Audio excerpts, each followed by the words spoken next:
अस्सलाम वालेकुम व्यूअर्स, आज का हमारा टॉपिक है तनसीख़ निकाह की सूरत में कानूनी तरीक़ेकार। आज का टॉपिक स्टार्ट करने से पहले मैं आपको ये बता दूं कि इस टॉपिक को पूरा समझने के लिए ये वीडियो पूरा देखें और कानूनी मामलात पर आगाही रखने के लिए मेरे चैनल को लाइक करें और सब्सक्राइब करें। हमारा जो आज का टॉपिक है, जैसे कि मैंने पहले बताया है कि तनसीख़ निकाह की सूरत में जो अगला तरीक़ेकार है, यानी कि जो यूनियन कौंसिल के सतह पर तरीक़ेकार है, आज हम उस पे बात करेंगे। सबसे पहले मैं आपको एक बात बता दूं कि जो तनसीख़ निकाह की सूरत में यूनियन कौंसिल की कार्रवाई है वो मुस्लिम आइली कवानीन ऑर्डिनेंस 1961 के सेक्शन 7 के मुताबिक की जाती है। अगर कोई मर्द जो अपनी बीवी को तलाक देने की ख्वाहिश करता है तो वो तलाक का ऐलान जिस तरह भी करे, फ़ौरी तौर पर एक तहरीरी नोटिस चेयरमैन यूनियन कौंसिल और इसकी एक कॉपी अपनी बीवी को भेजे।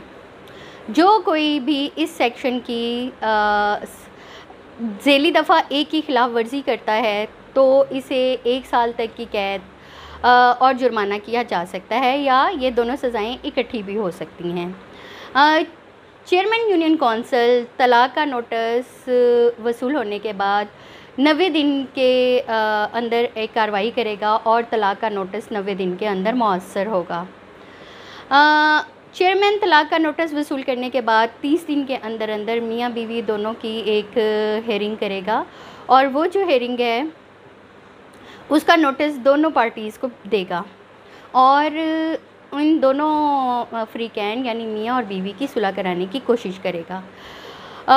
और उस सुलह की कोशिश के लिए वो एक सालसी कौंसिल कायम करेगा और सालसी कौंसिल मियाँ बीवी के दरमियान सुलह कराने के लिए हर मुमकिन कोशिश करेगी।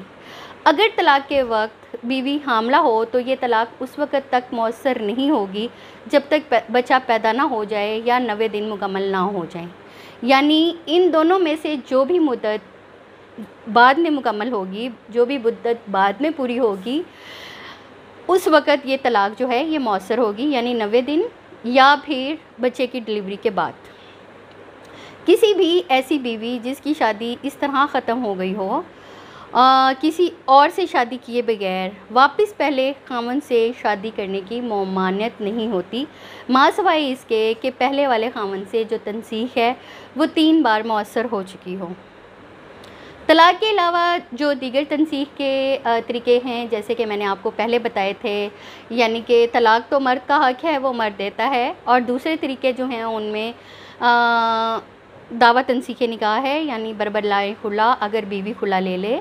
या फिर अगर दोनों में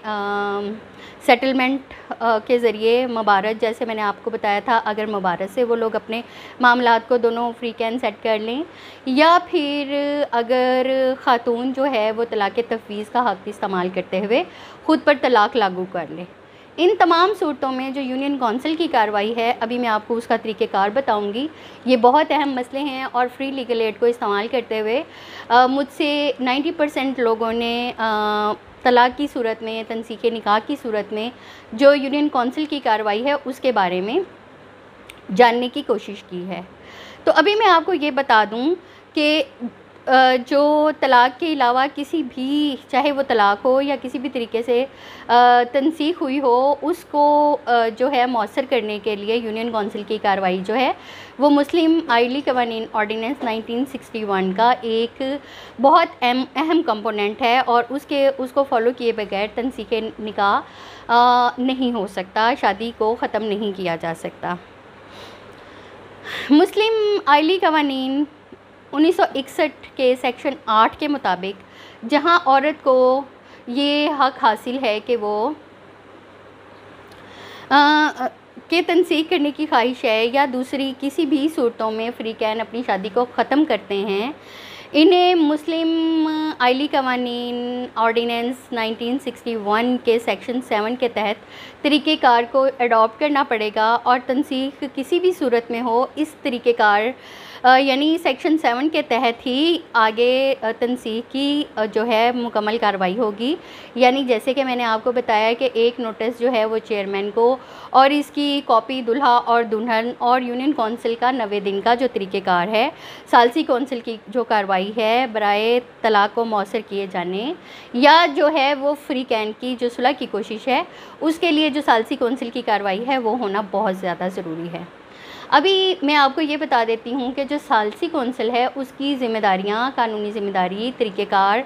जो है वो क्या है। मुस्लिम आइली कवानीन 1961 के रूल 3B, 5 एंड 6 के मुताबिक जो यूनियन कौंसिल की सतह पर सालसी कौंसिल है, ऐसे मामलात को के सुलझाव के लिए दोनों फ्री कैन की तरफ से मुकर्रर करदा नुमाइंदों पर मुश्तमिल सालसी कौंसिल मुकर्रर करेगी और यूनियन कौंसिल के से एक नुमाइंदे को सालसी कौंसिल का चेयरमैन जो है वो मुकर्रर कर देगा और सालसी कौंसिल की हस्ब ज़ाब्ता कार्रवाई के बाद हुक्मनामा जारी होगा। सालसी कौंसिल की कार्रवाई दोनों फ्री कैन की इज़्ज़त को मुकद्दम रखते हुए आम पब्लिक से खुफिया रखी जाती है और सालसी कौंसिल के फ़ैसले मेम्बरान जो है वो सालसी कौंसिल की जो अक्सरियत के फ़ैसले के मुताबिक फ़ैसला करते हैं। सालसी कौंसिल के फ़ैसले पर चेयरमैन के दस्तखत के बाद फ्री कैन को मुहैया कर दिया जाता है और वो जो फ़ैसला है वो उस कार्रवाई का हतमी फ़ैसला समझा जाता है। कसीरुल अज़वाज की दरख्वास्त और तलाक़ के नोटिस की यूनियन कौंसिल में वसूली के बाद चेयरमैन यूनियन कौंसिल 7 दिन के अंदर अंदर दोनों फ्री कैन को नोटिस जारी करता है कि वो सालसी कौंसिल के क़याम के लिए इस नोटिस को वसूल करने के बाद 7 दिन के अंदर अंदर अपने नुमाइंदे मुकर्रर करें और सालसी कौंसिल से रजू करें। अगर फ्री कैन में से एक पार्टी मुल्क से बाहर है तो चेयरमैन सालसी कौंसिल एम्बेसी के ज़रिए बैरून मुल्क नोटिस भिजवाता है। अगर इन केस सालसी कौंसिल का जो चेयरमैन है उसकी हैसियत यानी उससे जो फ्री कैन है वो एग्री नहीं है, वो ये समझते हैं कि ये जो चेयरमैन है वो उनके मतलब किसी भी तरीके से वो उसको बतौर चेयरमैन तस्लीम नहीं करते, तो वो कलेक्टर को दरख्वास्त देकर इसे तब्दील कर सकते हैं, जो दोनों फ्री कैन को सुनकर हस्ब ज़ाब्ता तहरीरी हुक्म सादिर करेगा। अच्छा, बहुत अहम सवाल जो फ्री लीगल एड हेल्पलाइन से मुझसे किया जाता है वो ये है कि तलाक़ का नोटिस किस यूनियन कौंसिल में भिजवाया जाए। तो यहाँ पे मैं आपको ये बताती चलूँ कि मुस्लिम आइली कवानीन के कवायद 1961 के कायदा 3B के मुताबिक तलाक़ का नोटिस इस यूनियन कौंसिल को दिया जाएगा जहाँ बीवी रिहाइश पजीर हो। अगर बीवी की रिहाइश मालूम नहीं है तो फिर आखिरी मरतबा जहाँ दोनों मियाँ बीवी इकट्ठे रहे तो इस यूनियन कौंसिल में दरख्वास्त दी जाएगी। अगर बीवी पाकिस्तान में नहीं है तो फिर दूल्हे की पाकिस्तान की जो रिहाइश है उस रिहाइश की यूनियन कौंसिल में जो तलाक़ का नोटिस है वो दिया जाएगा ये और वो मुतल्लिका यूनियन कौंसिल हस्ब ज़ाब्ता कार्रवाई अमल में लाएगी। इसी तरह जो तलाक़ का नोटिस है समटाइम्स मुझसे बहुत सारे लोगों ने सवाल किया कि तलाक़ का नोटिस बीवी के अलावा क्या किसी और को भी दिया जा सकता है। जी हाँ, मुस्लिम आइली कवानीन 1961 के कायदा 3A के मुताबिक तलाक़ के नोटिस की सूरत में जहाँ बीवी की रिहाइश का पता नहीं है तो बीवी के वालिद और इसके भाई को भी तलाक़ का नोटिस दिया जा सकता है और जो यूनियन कौंसिल की कार्रवाई है वो उसके वालिद या उसकी भाई की रिहाइश की यूनियन कौंसिल में की जा सकती है। लेकिन इस सूरत में कार्रवाई थोड़ी सी एक्सटेंड होगी। इस सूरत में एक अखबारी इश्तिहार दिया जाएगा जो कि उस शहर के सबसे ज़्यादा पब्लिश होने वाले अखबार में दिया जाएगा और उस अखबारी इश्तिहार के बाद 90 दिन की मसालेहत की जो है वो कोशिश की जाएगी और अगर मसालेहत नाकामी की सूरत में तलाक़ मौसर होने का सर्टिफिकेट जारी कर दिया जाएगा। हाँ नाज़रीन, यहाँ पे मैं आपको बहुत अहम बात बताती चलूँ कि बहुत सारी ख़वातीन ने मुझसे ये पूछा कि जब फैमिली कोर्ट से दावत तंसीख निकाह यानी खुला की डिग्री जो है वो अगर हासिल कर ली जाए तो क्या उसके बाद यूनियन कौंसिल की कार्रवाई को करना ज़रूरी है और ये सालसी कौंसिल की जो कार्रवाई है क्या ये होना ज़रूरी है या वो अगली शादी उसकी इद्दत के बाद कर सकती हैं। तो मैं आपको बहुत अहम बात बता दूं कि अगर दावत तनसीख निकाह बर बनाए खुदा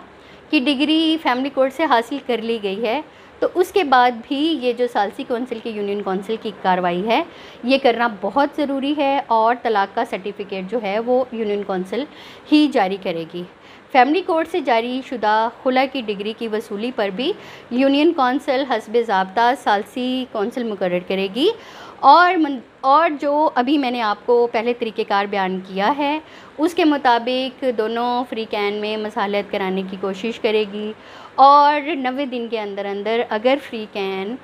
में सुलह हो जाए तो ठीक है, वरना वो खुला की डिग्री पर जो है वो तलाक़ का सर्टिफिकेट जारी कर देगी। तो व्यूअर्स, आज का टॉपिक बहुत अहम है।